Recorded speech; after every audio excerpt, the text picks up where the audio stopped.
Sir क्यों जो एक महंगाई में इस वक्त बहुत ही इकोनॉमिकली अगर हम बात करें तो हमारे लोग जो है बहुत ज्यादा परेशान हैं माशी एतबार से, जो थोड़ा बहुत रिलीफ आ सकता है सर वो भी हम लेने से जो है वो इनकार कर देते हैं। प्राइम मिनिस्टर साहब ने कहा जी कि हमें कहा गया कि आप जो है टैक्स कलेक्शन को हम रिव्यू कर लेते हैं, इसको कम कर दें, तो हमने कहा कोई जरूरत नहीं है। सर क्यों जरूरत नहीं है? क्योंकि टैक्स जो है वो यशवीन जमाल ने देना है, राजा कमरुल इस्लाम साहब ने भी देना है, प्राइम मिनिस्टर साहब का जो है पेट्रोल है वो भी सरकारी है, उन्होंने उस तरह से टैक्स भी नहीं देना, इसलिए उनको फर्क नहीं पड़ता। सर ये बिल्कुल आपने बड़ी लंबी और जामिया तमहीद के जरिए अपना मौक़िफ़ समझाया, तो मुझे भी थोड़ा सा मौका ज़रूर दीजिएगा कि मैं भी अपनी बात कर सकूं। देखें, अवाम की जो सहूलत है, अवाम तक जो आप कह सकते हैं रिलीफ, उसके कुछ कंपोनेंट्स होते हैं और उसके कुछ तरीक़ाकार होता है। यानी अगर मैं इसी बात को आगे बढ़ाऊं तो जो स्मगल्ड आइटम्स हैं, क्या अगर हर किस्म की पाबंदी हटा दी जाए, टैक्स उस पे से हटा दिए जाए, तो क्या वो सस्ते अवाम को, ये अवाम के लिए रिलीफ नहीं है कि वो सस्ती चीज अवाम को मिल रही होती है। लेकिन क्या होता है कि हुकूमत ने उस पर टैक्स लेना होता है। उसकी वजह यह है कि अवाम की जो भलाई है, अवाम को रिलीफ जो है वो रियासत के और हुकूमत के रिलीफ से वाबस्ता है। मैं आपको मिसाल दूंगा कि उस वक्त जब टैक्स की शरह कम थी, आज से मैं 1 साल पहले की, पिछले माली साल की बात कर रहा हूँ, अभी महंगाई की शरह के फिगर्स आए इसी हुकूमत के, हमारे दौर में भी, जिसमें पीडीएम का दौर भी कुछ शामिल था और कुछ साबिक हुकूमत का, तो 28.5% महंगाई की शरह थी साल 2023-24 में। और अभी जो फिगर आए हैं, इन्हीं कॉरस्पॉन्डिंग 8 महीनों की जो शरह है महंगाई की, वो 5.4% है। आप देखें कि ये इतनी जो इसमें महंगाई की शरह में कमी आई है, ये क्यों आई है? ये इसलिए आई है कि डॉलर स्टेबल हुआ है, ये इसलिए आई है कि फ्यूल की प्राइसेस जो है वो स्टेबल रही हैं, पेट्रोलियम की, वो उस तौर से नहीं बढ़ी जो उस एक पिछले 1.5-2 बरस में बढ़ी थी। जी जी। तो लेकिन रियल टर्म्स में सर आपको भी पता है कि पेट्रोल उस वक्त शायद पता नहीं 180 का था, अब 280 का, if I am not wrong, या डॉलर 180 का था, और पेट्रोल जो है वो अब 150 का है। तो रियल टर्म्स में तो सर लोग पैसे दे रहे हैं ना, और जो बात आप कर रहे हैं सर, इन्फ्लेशन में कमी नहीं आई है, rate of growth of inflation कम हुआ है। मुझे दुनिया भर में कहीं भी इन्फ्लेशन में कभी किसी चीज की कीमत, जब से आप हम अपने दादा मोहतरम से भी पूछेंगे तो वो भी यही कहेंगे कि कभी कीमत किसी में कमी नहीं आई। तो ये तो एक है रॉन्ग नोशन है कि कीमत जो है वो कमी आती है कहीं स्वाय कोई पेट्रोलियम प्रोडक्ट में इंटरनेशनल प्राइस गिरे तो हमेशा rate of inflation he count होता है। दुनिया भर की इकोनॉमीज में इसी रेट ऑफ इन्फ्लेशन को कोट किया जाता है। जब आप 28.5% कोट करते थे तो तब भी तो रेट ऑफ इन्फ्लेशन ही था ना, तो वही कम हो के तो अगर 5% पे आया, बल्कि इस महीने का एक जो अगर वो बता रहे वो 1.5% है।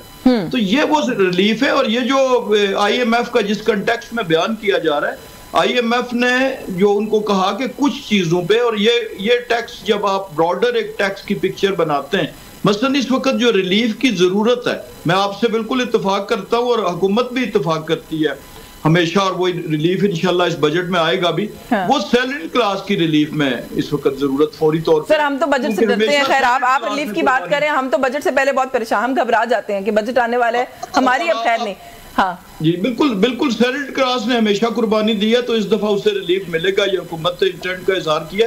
और दूसरी बात यह है कि यहाँ पर जब ये मुख्तलिफ कंपोनेंट्स टैक्सेस के होते हैं तो हुकूमत ने ये एक ब्रॉडर पिक्चर के पेश नज़र। चलिए मैं जरा अली साहब को गुफ्तगू में शामिल कर लूं सर इस बात के ऊपर। जो राजा साहब बात करें वो कह रहे हैं जी रेट ऑफ इन्फ्लेशन जो है वो भी बेहतर हो गया है, टैक्स कलेक्शन जो है वो अगर नहीं भी माना गया तो वो ये है कि डिफरेंट मद होते हैं। उन्होंने स्मगलिंग की एग्जांपल भी दी, स्मगल्ड गुड्स की, तो उन्होंने कहा कि कुछ चीजें ऐसी होती हैं जिसको टैक्स करना ही करना होता है, तो वो उसको उधर जो है वो अकोमोडेट कर रहे हैं। स्टाफ लेवल मुआहदा सर हो गया है, जिसको लेकर बड़ा डाउट था कि पता नहीं आएगा नहीं आएगा, IMF क्या होगा, किस तरह से बात आगे चलेगी। तो इसका मतलब है कि हम फिर बेहतरी की तरफ बढ़ रहे हैं। करेंगे सर आप राजा साहब की बात से? जी यशफीन, सबसे पहले तो मैं आपकी तारीफ करूंगा कि आप बड़ी हिम्मत वाली हैं, बड़ी दिलेर हैं, जो सिर्फ बजट से पहले डरती हैं। मैं तो सारा महीना ही डरा रहता हूँ। सारा महीना डरते हैं आप? नहीं सर, हम भी सारा महीना ही डरते हैं यहाँ पे, लेकिन ठीक है। अच्छा, राजा साहब ने बात की थी कि इन्फ्लेशन, आपने रियल इन्फ्लेशन की बात की। आई एग्री विद राजा साहब कि रियल इन्फ्लेशन तो शायद कम दुनिया में नहीं होती। देखिए, हम just for the sake of criticism, या राजा साहब को गलत साबित करने के लिए मैं बात नहीं करूंगा। I am N economics guy my self, ठीक है। लेकिन पॉइंट ये है कि पिछले 1-1.5 साल में अगर 160-70 वाली चीज को उठा के 200 पे ले गए, और उसमें आपकी 100% इन्फ्लेशन एक साल में, जब लोगों की चीखें निकल चुकी हैं और लोगों के लिए कोई चीज अफोर्डेबल रही नहीं।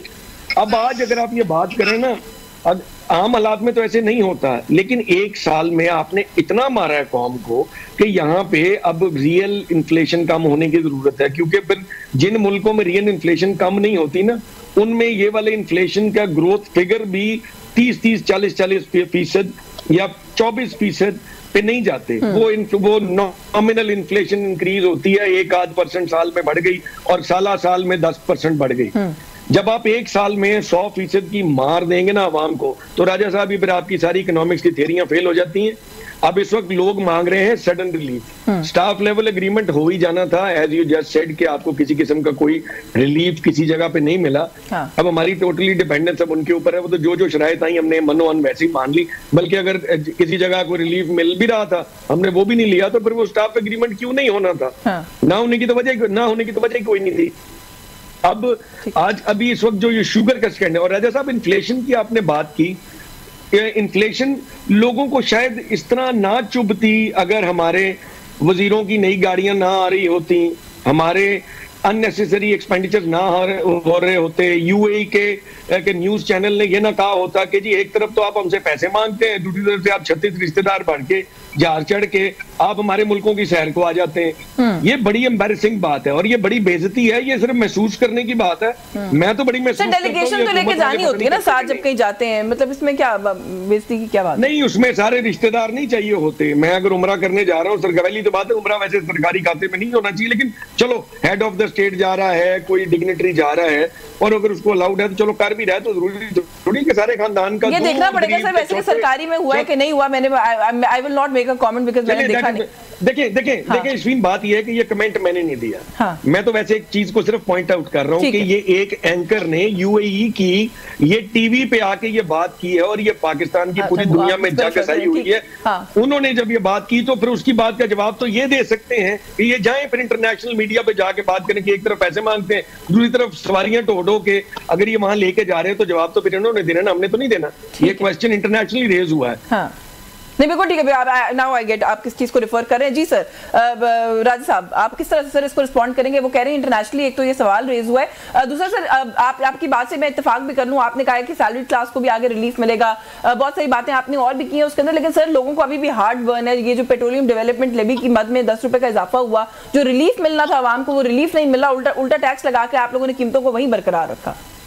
जी, अभी आप देखें कि पिछले चंद माह में क्या जो खदशात थे, क्या जो रोज खतरात की निशानदेही की जाती थी कि मिनी बजट आ रहा है जी। किसी ने कहा जनवरी में आ रहा है, किसी ने कहा फरवरी में आ रहा है, टैक्सेस का एक तूफान आ रहा है। तो वो खाई, वो गहराई नजर नहीं आती जिससे जो ड्राइवर है वो अपनी बस को महारत से या चाबकदस्ती से बचा के ले जाता है। तो आज देखें कि अल्हम्दुलिल्लाह मिनी बजट नहीं आएगा। आईएमएफ का बर वक्त स्टाफ लेवल, ये तनकीद वो कर रहे हैं कि जिन्होंने उस वक्त आईएमएफ के साथ आंख मचोली खेली और फिर जब वो डेडलाइन गुजर गई और फिर वो श्रीलंका बनने की बातें शुरू होती थी तो तब भी जाके तो फिर हुकूमत चली गई और फिर उसके बाद क्या क्या हुआ। तो अब हर चीज टाइम लाइन्स के मुताबिक हो रही है और उसमें यही रिलीफ है। यानी वो रिलीफ अगर मिनी बजट आता और उसमें टैक्सेस के रेट्स में मजीद इजाफा होता। आज हम बड़े एतमाद के साथ सर उठा के कह रहे हैं कि जी सैलरीड क्लास को रिलीफ मिलेगा। आज आपने देखा कि वो टैक्स जो किया जा रहा था सोलर के जो लोग हैं, सोलर यूजर्स, उन पे जो था वो आज कैबिनेट ने उसको रिजेक्ट कर दिया। वज़ीर आज़म ने भी और कैबिनेट मेंबर्स ने भी, जो कि प्रपोजल गई थी कि उनके रेट्स को कम किया जाए, वो बिजली जो एक्सपोर्ट होती है सोलर प्रोड्यूसर से, और साथ उस पे जो टैक्स लिया जाए। तो ये सारी चीजें तो जो है वाली बात हो गई ना, लेकिन आप ये जो आप कह रहे हैं ना कि हम बड़े एतमाद से कह सकते हैं कि सैलरी क्लास को रिलीफ मिलेगा, कहते तो आप तो बहुत कुछ है ना सर। बिजली भी सस्ती कर रहे थे 23 मार्च को प्राइम मिनिस्टर, पर नहीं कर सके ना। तो ये तो बिजली का सवाल किया था जी, और वो उसमें कहीं पे इसकी नेगेशन नहीं हुई सिर्फ यह है कि उसकी नोक पलक संवारनी होगी, उसको तय करना होगा। वो IPPs के साथ जो मुआहदे रिवाइज हुए हैं उनकी रोशनी में, और उसके लिए भी IMF के साथ आप देखें कि जहां पर हुकूमत नहीं सर, IMF ने इनकार कर दिया, वरना आप लोग 23 मार्च को उसको अनाउंस कर देंगे। सर मुझे 1 मिनट देंगे, अली साहब शायद कुछ कह रहे हैं, वो कह रहे हैं कुछ सवाल। जी जी अली साहब, मेरा सवाल बीच में रह गया थी कि ये जो 100% पिछले साल में मार पड़ी है, उसके बाद क्या आप शादियानी बजाएंगे कि आपके इन्फ्लेशन का फिगर सिंगल डिजिट में आ गया? उसका कौन जवाब देगा जो पीछे मार पड़ चुकी है जिन इन्फ्लेशन लेवल पे? अब आप ये तो बड़ी कमाल की बात है कि हम अब यही बात करेंगे कि हमारा इन्फ्लेशन फिगर जो है ना जनाब 24% से 6%। मुझे ब्रेक भी लेनी है अगर आप रिस्पॉन्ड करना चाह रहे हैं सर तो क्विक रिस्पांस कर दे, फिर मैं जी मैं सिर्फ इतना कहूंगा जी कि शादियाने वहीं बजाए जाते हैं जहां पर कमी आती है। तो ये डबल फिगर्स में इनके दौर में भी था, हमारे दौर में जो PDM का दौर आया उसमें मजीद इजाफा हुआ और फिर इसमें कमी आई है। अभी तो शादियाने बिल्कुल बनते भी हैं और बजाने चाहिए।